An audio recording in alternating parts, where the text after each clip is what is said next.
बहनों और थोड़े से भाइयों, आज मैं आपसे बहुत अहम बात करना चाहता हूं और वो ये बात है कि हम हर एतवार देखते हैं बहनों और बेटियों की तादाद ज़्यादा होती है और हजरात की तादाद कम। आज मैं आपसे इस बारे में चंद सवाल करना चाहूँगा। जी तो बेटा, आप चर्च जाते हैं, दूसरे भाई क्यों नहीं आते? ਬੱਚੇ ਵੀ ਪਾਲਣੇ ਹੁੰਦੇ ਨੇ। ਇੱਕ ਮੇਰਾ ਜਾਣਨ ਵਾਲਾ ਭਰਾ ਹੈ, ਉਹ ਦੋ ਡਿਊਟੀਆਂ ਕਰਦਾ ਹੈ। ਉਹ ਕਹਿੰਦਾ ਐਤਵਾਰ ਵਾਲੇ ਦਿਨ ਗਿਰਜੇ ਨਹੀਂ ਆਇਆ ਜਾਂਦਾ। बैठे। अच्छा बहाना है चर्च ना आने का, लेकिन कोई माकूल बहाना नहीं। जी तो बेटा, आपके वालिद चर्च क्यों नहीं आते?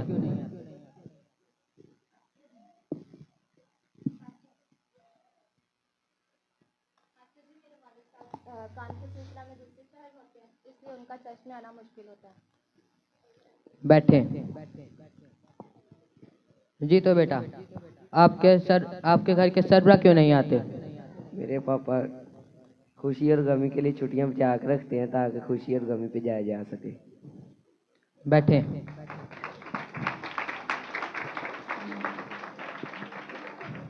आप सब लोग सुन रहे हैं कि खुदा के घर ना आने के कैसे कैसे बहाने तराशे जाते हैं। जी तो बेटा, आप बताएं, आपके घर से हजरात क्यों नहीं आते? पास्टर जी, हमारे घर वाले कहते हैं कि इतवार को कलाम बहुत लंबा भाई साहब सुनाते हैं, हमें नींद आ जाती है और इसलिए हम चर्च नहीं आते। बैठे। जी तो बेटा, आपके घर से सरबरा क्यों नहीं आते? ਸਾਡਾ ਤੇ ਇਤਵਾਰ ਨੂੰ ਪਾਣੀ ਲੱਗਦਾ 8 ਵਜੇ ਤੋਂ ਲੈ ਕੇ 12 ਵਜੇ ਤੱਕ, ਇਸ ਲਈ ਅਸੀਂ ਇਤਵਾਰ ਨੂੰ ਚਰਚ ਨਹੀਂ ਆਉਂਦੇ। बैठे।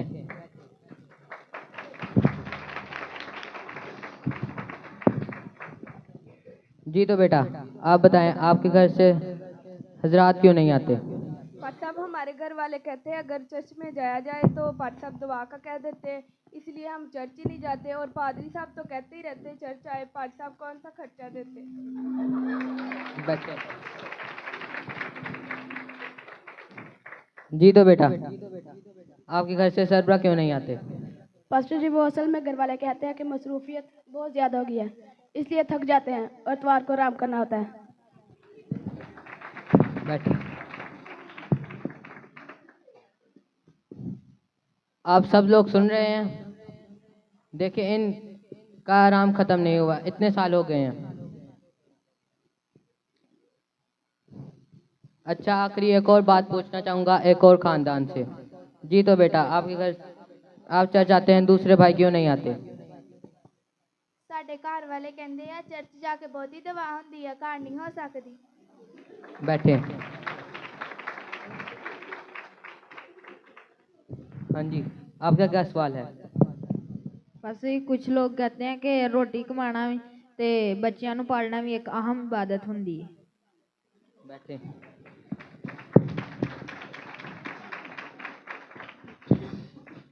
जी तो आप सब ने वो बहाने सुने होंगे जो चर्च न आने के लिए पेश किए जाते हैं। इस वक्त गिरजाघरों में हजरात से ज़्यादा खवातीन की तादाद ज़्यादा नजर आती है। तो क्या यीशु मसीह सिर्फ खवातीन के लिए आए थे? आइए हम देखते हैं कि खुदावन ने किस तरह यीशु मसीह की पैदाइश पे हजरात और खवातीन को इस्तेमाल किया। अगर यीशु की पैदाइश पे सिर्फ खवातीन होती तो शायद पूरी दुनिया में ऐलान फैलाना मुश्किल होता। आइए हम देखते हैं कि खुदावन ने किस तरह हजरात और खवातीन को दोनों को किस तरह यीशु मसीह की पैदाइश पे इस्तेमाल किया।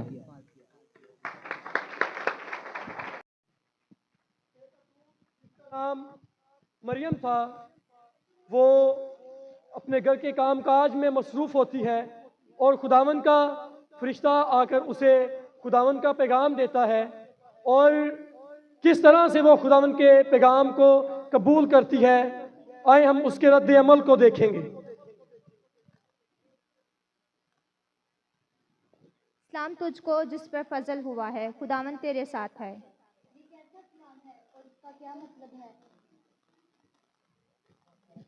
ऐ मरियम, खौफ न कर, क्योंकि खुदा की तरफ से तुझ पर फजल हुआ है। और देख, तू हामला होगी और तेरे बेटा होगा, उसका नाम यीशु रखना।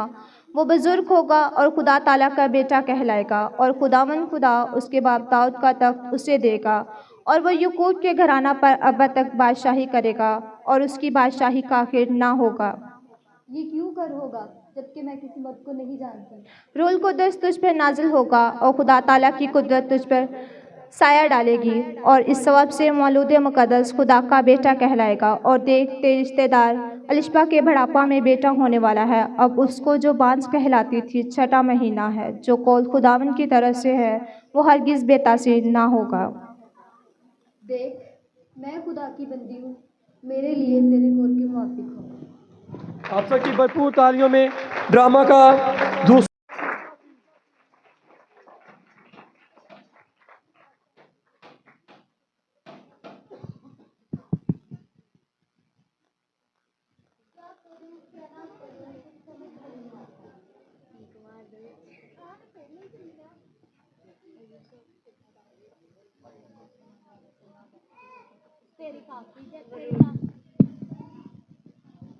जी तो चाहता है ये सब छोड़कर कहीं दूर चला जाऊं, जहां ये ख्यालात मेरा पीछा ना कर सकें। अय खुदा अब तो ही मेरी रहनुमाई कर।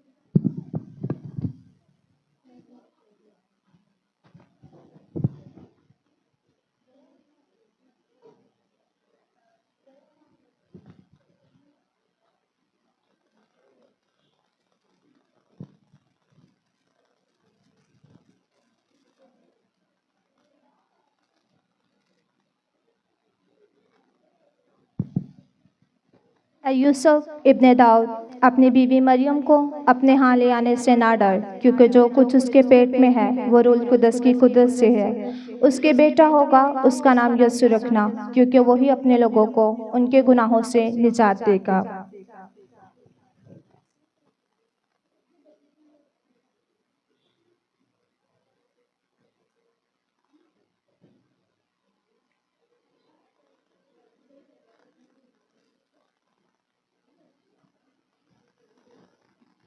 अय खुदावन तेरा शुक्र है कि तूने मेरी रहनुमाई की। अब मैं अपनी बीवी मरियम को अपने यहाँ ले आऊँगा। हाँ हाँ मैं ऐसा ही करूँगा। आप सबकी सुनिए सुनिए सुनिए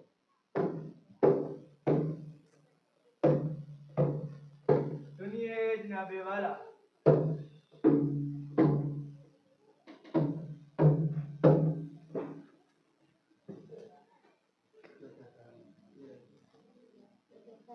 क्या कहता है मुनादी वाला? मुनादी सुनिए गौर से, फिर बात कीजिए किसी और से।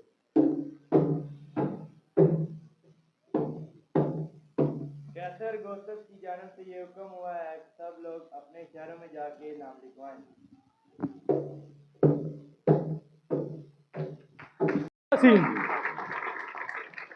इसमें हम देखेंगे कि जी एक सराय का मालिक मौजूद है, उसके साथ उसका मैनेजर है, और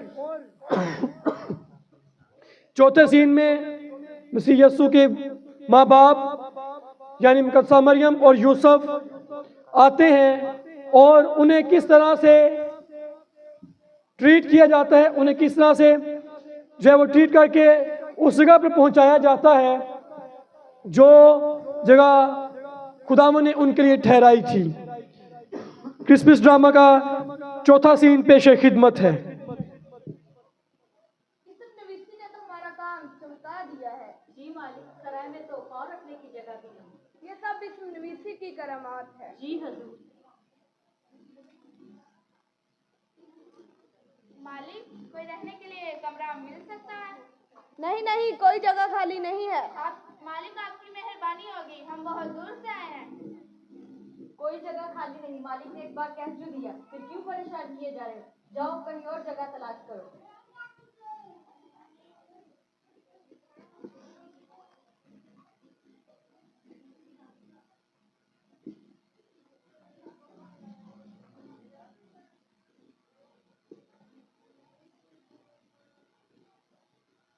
हजूर शालूम। शालूम। हजूर क्या कोई कमरा मिल जाएगा रहने के लिए? नहीं नहीं, कोई कमरा नहीं है।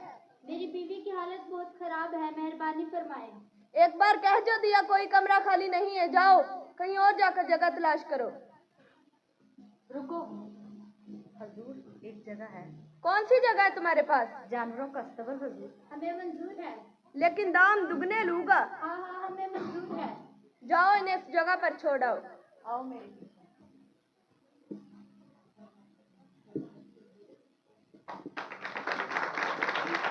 2024 का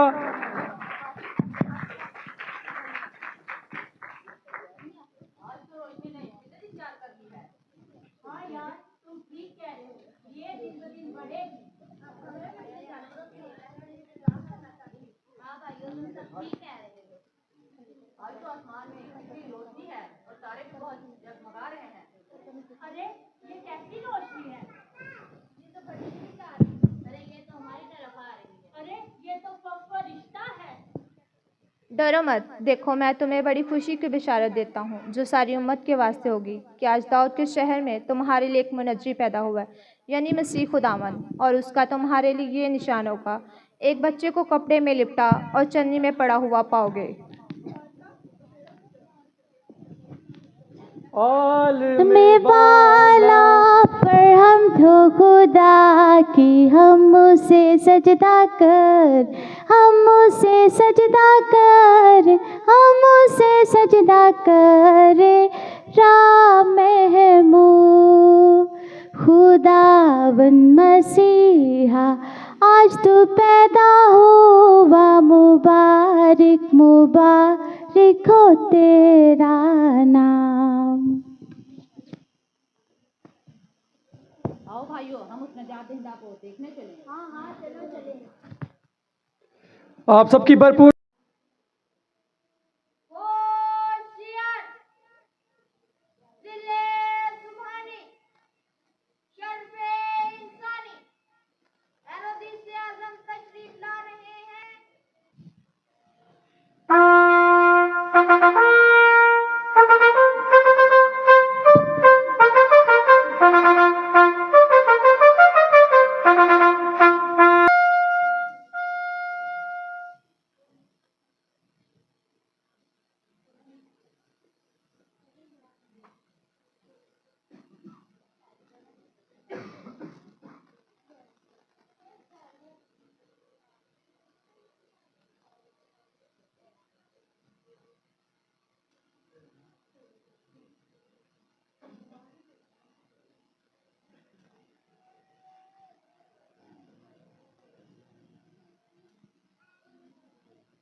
जी तकदीर खास, इस समनवीसी का काम कैसा चल रहा है? हुजूर, इस समनवीसी का काम खुशअस्लूबी से जारी है। किसी बलवा या अफसाद का अंदेशा तो नहीं? नहीं नहीं हुजूर, अपनी मौत को कौन पुकार सकता है? दिले जुबानी का दबदबा अच्छे अच्छाओं का सीता पानी कर देता है। हम ये सुनकर खुश हुए। हा हा हा हा। हुजूर, शहर का कोतवाल चंद अजनबियों को गिरफ्तार करके लाया है और वो शरफे-बाज़ियाबी की इजाजत चाहता है। इजाजत है? अजनबी हाजिर हो।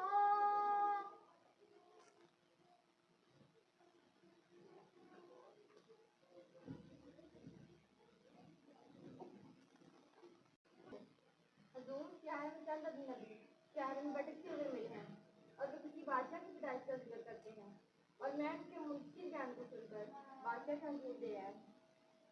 हाँ तो अजनबियो, तुम क्या कहते फिरते हो और किस बादशाह की बात पूछते हो? बादशाह सलामत रहे। हुजूर, हम पूरब से आए हैं। हुजूर, हमने पूरब में एक सितारा देखा है जिस बादशाह की पैदाइश का इजहार करता है। हुजूर, हम उस बादशाह को सजदा करने आए हैं। बादशाह? आए अजनबियो, क्या तुम होश में हो? एक मैन में 2 तलवारें और एक पिंजरे में 2 शेर, ये कैसे मुमकिन है? हैरतीस अभी जिंदा है।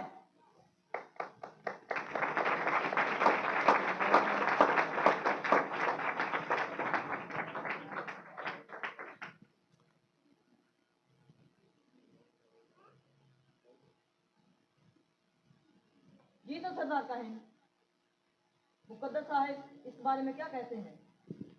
बादशाह सलामत रहे। मुकद्दस साहिब कुछ यूँ कहते हैं, लेकिन ऐ बैतलहम फ्राता, अगरचे तू यहूदा के हज़ारों में शामिल होने के लिए छोटा है, तो भी तुझ में से एक शख्स निकलेगा जो मेरे हुजूर इसराइल का हाकिम होगा और उसका मजदर ज़माना साबिक हाँ कदीम अयाम से है।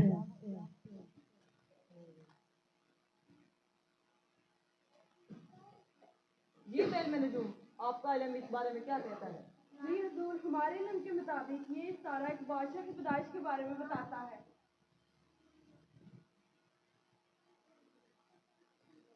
अरे अजनबियो, जाओ और उस बादशाह की बात ठीक दरियाफ्त करो।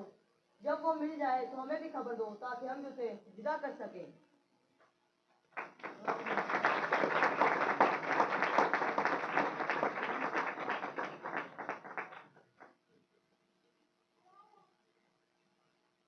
उफ, आज हम बहुत थक गए, दरबार बर्खास्त किया जाए।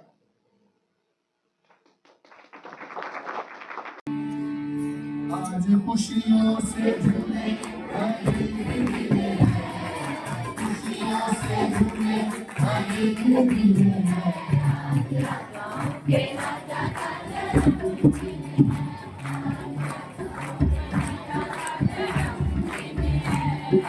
खुशियों से झूमे,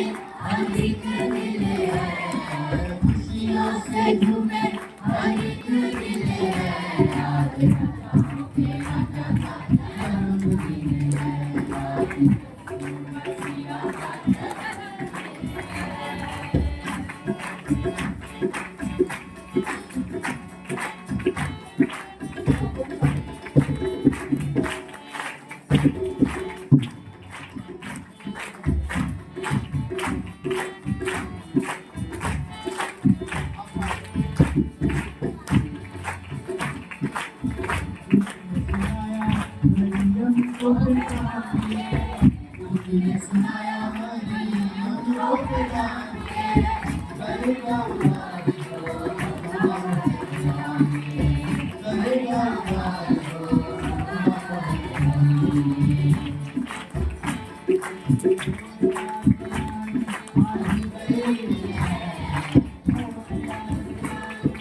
सब जो सामने खड़े बहुत सारी तालीम सबकी है।